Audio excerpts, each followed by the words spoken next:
माजी नगरसेवक सुहेल मुकादम यांच्या कार्याची प्रशंसा करणारा आणि त्यांच्या विरोधकांना प्रत्युत्तर देणारा हा मजकूर आहे। स्टार न्यूज कोकणच्या माध्यमातून असे सांगितले जात आहे की सुहेल मुकादम हे जनतेच्या सेवेसाठी दिवसरात्र झटणारे आणि स्वच्छ चारित्र्याचे व्यक्तिमत्व आहेत। या संदर्भात एक ताजे उदाहरण दिले आहे। एका व्यक्तीचा जीव वाचवण्यासाठी सुहेल मुकादम यांची धावपळ। काल रात्री 9:30 ते 10च्या सुमारास सुहेल मुकादम यांना रत्नागिरी पोलीस स्टेशनमधून ASI सावंत यांचा फोन आला। सावंत यांनी सांगितले की रत्नागिरी रेल्वे स्टेशनच्या छतावर एक तरुण जीव देण्यासाठी चढला आहे आणि तातडीने अग्निशमन दलाची फायर ब्रिगेड मदत पाठवावी।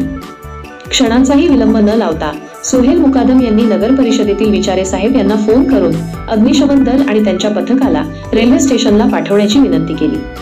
त्यानुसार अग्निशमन दल तात्काळ घटनास्थळी रवाना झाले।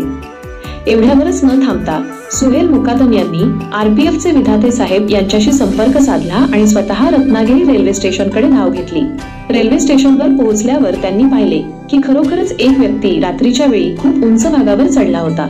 रेल्वे स्टेशनवरील प्रवासी, पोलीस आणि रेल्वे कर्मचारी त्याला खाली उतरण्याची विनंती करत होते, परंतु तो व्यक्ती कोणाचेही ऐकण्याच्या मनस्थितीत नव्हता।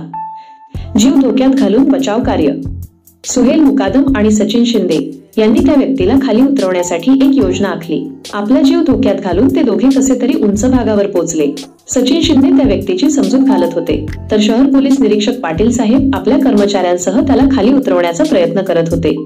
सुहेल मुकादम आणि सचिन शिंदे त्या व्यक्तीला समजावण्याचा प्रयत्न करत असतानाच अचानक सचिन शिंदेने त्या व्यक्तीचा हात पकडला आणि त्याच क्षणी सुहेल मुकादम यांनी संधी साधून शिडीवर चढून त्या व्यक्तीला घट्ट पकडले। अशा प्रकारे त्यांनी त्या व्यक्तीला पूर्णपणे ताब्यात घेतले। कशीबशी त्या व्यक्तीची समजूत काढून त्याला सुरक्षितपणे खाली जमिनीवर उतरवण्यात यश आले। खाली उतरवल्यानंतर समजले की त्या व्यक्तीला मानसिक आजार, मेंटली इफेक्ट झाला होता। अभिनंदनाचा वर्षाव। या बचाव कार्यात पोलीस खाते, रेल्वे कर्मचारी, माजी नगरसेवक सुहेल मुकादम, सचिन शिंदे आणि ज्यांनी मदत केली त्या सर्वांवर रत्नागिरीमध्ये अभिनंदनाचा वर्षाव होत आहे। हीच माजी नगरसेवक सुहेल मुकादम यांच्या कार्याची खरी ओळख आहे।